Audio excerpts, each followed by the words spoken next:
Founders in Harrisburg. Yeah, Bill, this is a question about Donovan Smith, your left tackle. How is he doing physically after 2 games? It seems like he hasn't been able to finish games, whether it's cramps or something else. And how important is it to get a full 4 quarters out of him? Well, it's very important. He's an excellent young player. He's a left tackle that's athletic and big and tough, and he's had some bumps and bruises over the last couple games. He's day to day right now. Hopefully he can play, and we'll know better as the week goes on. But we want our best players out there for 4 quarters, and that's important. Derek Lavarse in Wilkes-Barre. Yeah, Bill, how has Sept taken handle these last few days, especially when to get a lot of negative stuff sent to him on social media, and we give a longer look to anyone else who did a little practice this week? Sam came back ready to go yesterday. One of the things that is important to realize is that it's a team sport. So if you're watching the coach's copy like we do, the coaches on Sunday, you can see where the protection wasn't great, the snap wasn't always great, the hold wasn't always great, and so it's not always the kicker. And Sam, obviously he's got to do better in his technique, and he's really working on it. He must have kicked 300 kicks yesterday in practice, so he's really working on it, and he takes a lot of pride in it. He's a great kid. He's a Dean's List student, and he'll be back. But again, it's 11 guys operating efficiently that help that whole situation. So we've got to do a better job as a team on that. Mark Wogenrich in Allentown. Bill, what does your running back situation look like this week with Bill and Derek being partially injured? Right, those guys are day to day, so not sure if they're going to be able to play. So it'll be Dukes. It'll be, you'll probably, again, you'll see Zwinak in there, 2 big guys, and then, you may even see Michael Zordich do some things there. So that's who we're going to go with right now, and just keep, we've got a lot of depth there. We've got some 6 guys there that all can play and run the football and protect and catch the ball in the backfield. So that's not a position that's lacking for depth. And I thought that on Saturday, Derek Day ran very, very tough. Curtis Dukes went in there and ran tough. Zwinak did some good things. So, that's a pretty solid position, and we just got to keep grinding away with those guys. Frank Godani in York. Hi, Bill. You mentioned about Paul Jones's move, at least partially, to tight end. How has Paul taken that move? And is there any thought that he might not be happy with it and could leave? I mean, where are you guys at this point with how he feels about it? No, Paul and I have a very good relationship, a very honest relationship. We've had a lot of discussions about his role on the team. He's a 260-pound guy that is athletic and loves to play football, and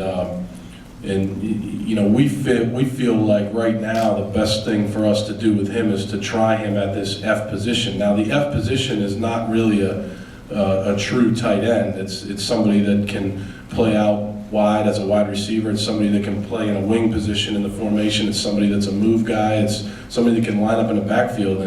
And Paul came out yesterday and played that position. He's also still a quarterback, so we're asking him to do a lot of different things. He's got a package of plays at quarterback, so if we needed him, he could do that too. So we're just trying to get our best players on the field, and he's certainly a guy that we've got to play, and that's on me and to get him into the game.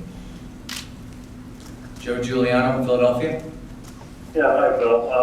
I just was wondering about what your thoughts were on the return game through 2 games, and does that get any more emphasis when you practice special teams than any other aspect of special teams?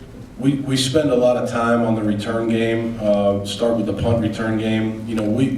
We asked Jesse Della Valle to do something that he's really never done, and so in warm-ups, we felt like he was the guy that was catching it the best. And sometimes in college football, that's what happens. You find out in warm-ups, after you've practiced 100 reps of it during the week, you just see, hey, this guy's pretty good on game day. And so we put him back there in a tough position, and he made one really nice play where where he had to go back and play center field and catch it, and he was really an ankle away from having a big return. So, you know, he's going to do that. A lot of that's communication too with the off returner, and, you know, me calls and you calls and all those things. And then in the kickoff return game, we had a bunch of touchbacks on Saturday.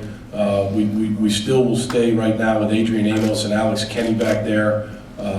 You know, again, we think that those two guys give us speed and give us some athleticism back there. And we got to do a better job blocking. We got to do a better job of the other 9 guys knowing what their assignment is and making sure we're blocking the proper guy. Mike Gross in Lancaster. Yeah, hi Bill.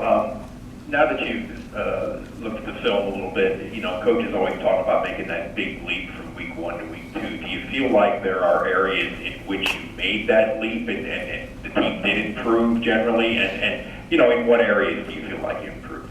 Well, I think we've improved a lot. I believe the first drive of the game was a 17-play, 75-yard drive that was fairly well executed, and we can play even better than we did on that drive. I believe where on defense, we made a lot of improvement from week 1 to week 2. We really swarmed the ball in the running game. We got a lot of pressure on the quarterback. I mean, the 3-step drop, he wasn't even able to really step forward and get something on the throw. We've got to do a better job in some of our split safety coverages of making sure that we take care of the middle of the field and making sure that, you know, 3rd and 19, 3rd and 16, that they don't get the first down.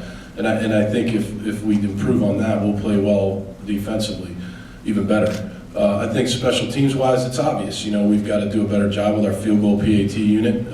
I believe our kickoff team did an excellent job. There's guys on that really went down there and really did an excellent job of covering kicks. I think our kickoff return team I've already talked about. Our punt return team I've spoken about. And I think our punt team did some nice things. We got to get a little bit better punting. We faked one, and Glenn Carson did a nice job on that, a bunch of good blocks on that. So there's always room for improvement there. Offensively, we've got to do a better job in the red zone. We can't take 4 turnovers from our defense and come away with only 3 points. That's ridiculous, and we all know that, and it starts with coaching, and we just got to do a better job there. Donnie Collins in Scranton. Hi, Bill. Can you talk about the type of kid PJ Byers is? What does he like in practice? What type of leader is he? And do you get the sense that this is a more special type of week for him?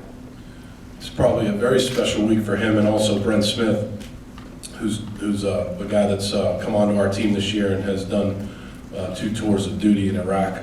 PJ Byers is a very special kid. He's a guy that's in the Navy, and he wants to be a diver, a Navy specialist diver when he gets out of Penn State. So you're talking about a guy that's a very unique guy. Brent Smith's another guy, very unique guy. This is a big week for them. We've got a guy on staff, Stevie Williams, who played football at Harvard, played in the pros for a little bit, and his mom was in the Air Force for, I think, 27 years. So you're talking about a very special week for a lot of guys in our program, and we have so much respect for the military and what it means to our country, and so much respect for the Naval Academy and the work that those guys put in, and we're looking forward to playing the game on Saturday. Scott Brown in Pittsburgh. Yeah, hey Bill, how close is Paul Jones to being game ready as far as playing tight end? And you said with the packages you have for him at quarterback, could he still see time there as well as he? Yes, he could. Yeah, he has a package of plays at quarterback, and then he will play this week as an F tight end. Corey Geiger in Altoona. You know, even if these are college kids, Sam Pickens is 19 years old, there have really been a lot of vicious comments toward him on Twitter. Do you guys have to talk to the kids about staying away from that? And how do you feel about people really making some pretty vicious attacks on these kids at that point? Well, obviously, I think it's absolutely ridiculous. Not just because it's a 19-year-old college kid. It's just because, I mean, it's anonymous in some ways, and in other ways it's not. I mean, but at the end of the day, you know, these guys are really playing hard, giving great effort for us. To go on whatever, Facebook or Twitter or whatever, and put stuff on there is just absolutely ridiculous to me and very cowardly, to be honest with you. But that's just my opinion. If people really knew these kids and understood the effort that they put forth and how hard they play and how hard they train and how much it means to them.